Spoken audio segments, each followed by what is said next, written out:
बिस्मिल्लाहिर्रहमानिर्रहीम। स्टूडेंट्स, आज हमने पढ़ना है सेल के बारे में कि सेल क्या होता है, सेल के अंदर कौन कौन सी ऑर्गेनेलीज़ हैं, वो ऑर्गेनेलीज़ कौन कौन से फंक्शंस को परफॉर्म कर रही हैं। इसके अलावा प्लांट सेल और एनिमल सेल में क्या डिफरेंस है, उन दोनों में क्या सिमिलैरिटीज़ हैं। जहाँ मैंने आपको एनिमल सेल और प्लांट सेल दोनों को ही शो किया हुआ है, ठीक है। ये एक एनिमल सेल है और वो प्लांट सेल है। एनिमल सेल्स जो है इसमें इसके जो है पार्ट्स हैं, एक ये साइटोप्लाज्म वाला पार्ट और दूसरा इसका न्यूक्लियस। साइटोप्लाज्म वाले पार्ट में सारी की सारी ऑर्गेनेलीज प्रेजेंट हैं, जैसे वैक्यूल हो गया, गोल्जी बॉडीज़ हो गई, राइबोसोम्स हो गया। इसके अलावा rough endoplasmic reticulum, smooth endoplasmic reticulum हो गई, लाइजोसोम हो गया।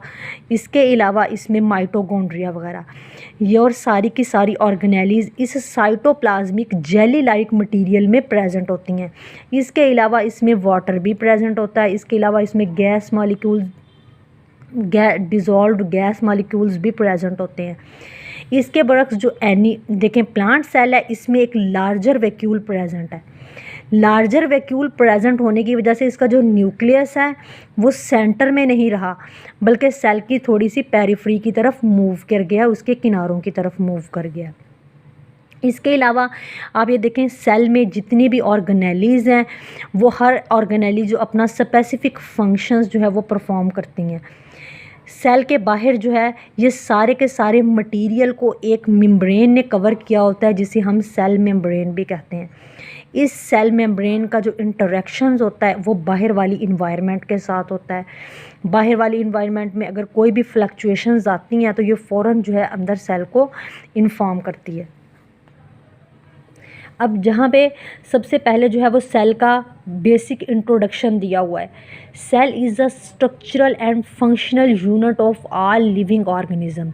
स्ट्रक्चरल मीन्स कि किसी भी शख्स का जो एक ढांचा बनता है वो, and functional unit of all living organism के सेल में जो जो फंक्शंस परफॉर्म कर रहा है वो सारे के सारे कौन कंट्रोल कर रहा है, लिविंग ऑर्गेनिज्म में एक सेल ही कंट्रोल करता है। It is a fundamental living unit.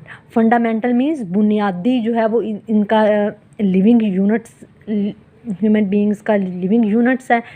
Cell are so small that they can only be seen under a microscope. Cell जो हैं वो बहुत छोटे होते हैं, इनको हम जो है ऑब्ज़र्व करने के लिए, देखने के लिए उसे हम माइक्रोस्कोप को यूज़ करते हैं। नेक्स्ट है the fact both plant and animal cell are made up of a cell in the basis of the cell theory. ये फैक्ट मीन्स हकीकत है कि प्लांट और एनिमल जो हैं वो दोनों सेल्स से मिलके बनते हैं। Each cell consist of 2 part. हर एक सेल है जो इसके 2 पार्ट्स हैं, एक उसका न्यूक्लियस वाला पोर्शन और दूसरा उसका साइटोप्लाज्म वाला portion. Cytoplasm is large part of the cell which is a jelly like material होता है। मैंने आप लोगों को पहले ही बताया साइटोप्लाज्म का लार्ज साइज़ है, उसमें वो जेली लाइक मटेरियल होता है, उसमें वाटर भी प्रेजेंट होता है, food and dissolve gases present होती हैं। The cell content are held together by a thin skin called a cell membrane. ये सारे के सारे जो मटेरियल है ये एक मेम्ब्रेन में बंद होता है, जिसे हम सेल मेम्ब्रेन कहते हैं। Embedded in a middle of the cytoplasm is a darker structure which has a rough surface. Embedded mean किसी चीज़ का धसे हुए होना। In a middle of the cell, centre के दरमियान में, in a side of the cytoplasm is a darker structure होता है, जिसे हम कहते हैं, जिसकी सरफेस थोड़ी सी रफ होती है, खुरदरी होती है। This is called a nucleus, उसे हम न्यूक्लियस कहते हैं। The nucleus control the anabolic. Anabolic mean constructive activities. कोई भी चीज़ अगर सेल में जैसे डीएनए न्यू बन रहा है तो वो उसकी कंस्ट्रक्टिव एक्टिविटीज़ हैं, किसी चीज़ का तामीर होना, किसी चीज़ की फॉर्मेशन होना। And the cytoplasm control the catabolic destructive activities. Catabolic means catabolic activities को हम डिस्ट्रक्टिव एक्टिविटीज़ कहते हैं। कैटाबॉलिक में क्या होता है, जो लार्जर मालिक्यूल्स होते हैं उनकी ब्रेक डाउन हो जाती है, वो टूट जाती हैं स्मॉलर मालिक्यूल्स में। फॉर एग्जांपल जैसे ग्लूकोज है, उसकी ब्रेक डाउन होगी स्मॉलर मालिक्यूल्स में, तो वो एक डिस्ट्रक्टिव प्रोसेस है जिसे हम कैटाबॉलिक एक्टिविटीज़ भी कहते हैं। नेक्स्ट जो है उन्होंने सेल के अंदर जो हैं वो ऑर्गेनेलीज़ हैं उनको डिस्कस किया हुआ है, और उनके डिफरेंट जो फंक्शंस वो परफॉर्म कर रही हैं उनको डिस्कस किया हुआ है। सबसे पहले है राइबोसोम्स। राइबोसोम्स का क्या काम है, the ribosome manufacture protein molecules by following blueprint encoded in a messenger RNA. The ribosome have a complex structure.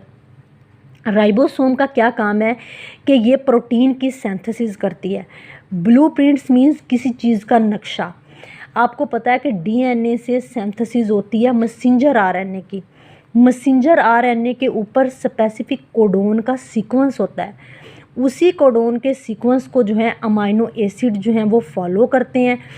इमाइनो acid उसी सीक्वेंस को फॉलो करके प्रोटीन को सिंथेसाइज करते हैं, जिसकी वजह से हम उसे कहते हैं कि वो ब्लूप्रिंट होते हैं।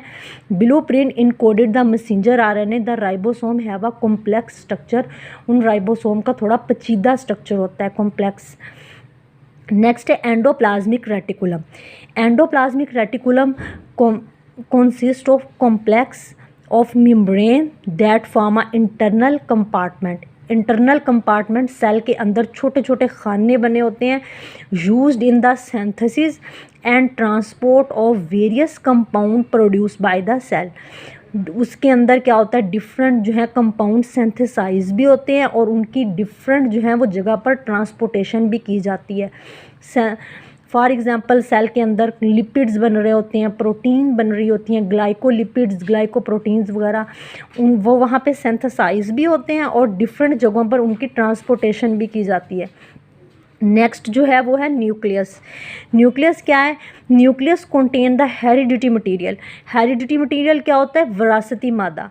न्यूक्लियस के पास सारी की सारी इंफॉर्मेशन होती हैं कि सेल्स ने अपना फंक्शन कैसे परफॉर्म करना है, सेल्स के अंदर जो ऑर्गेनेलीज़ हैं उन्होंने अपना फंक्शंस कैसे परफॉर्म करना है। नेक्स्ट उन्होंने यही लिखा हुआ है which carries instruction. Instruction mean मालूमात होती हैं for the operation and the perpetuations of the cellular machinery. इस सेलुलर मशीनरी को चलाने के लिए ऑपरेशन, किसी भी चीज़ की कार्रवाई, एंड प्रिपेचुएशंस मीन्स कि कैसे उसने सेल्स ने अपनी जो है वो एक्टिविटीज़ को कंटिन्यू रखना है। उनकी उसकी सारी की सारी एक्टिविटीज़ जो हैं वो न्यूक्लियस के पास होती हैं।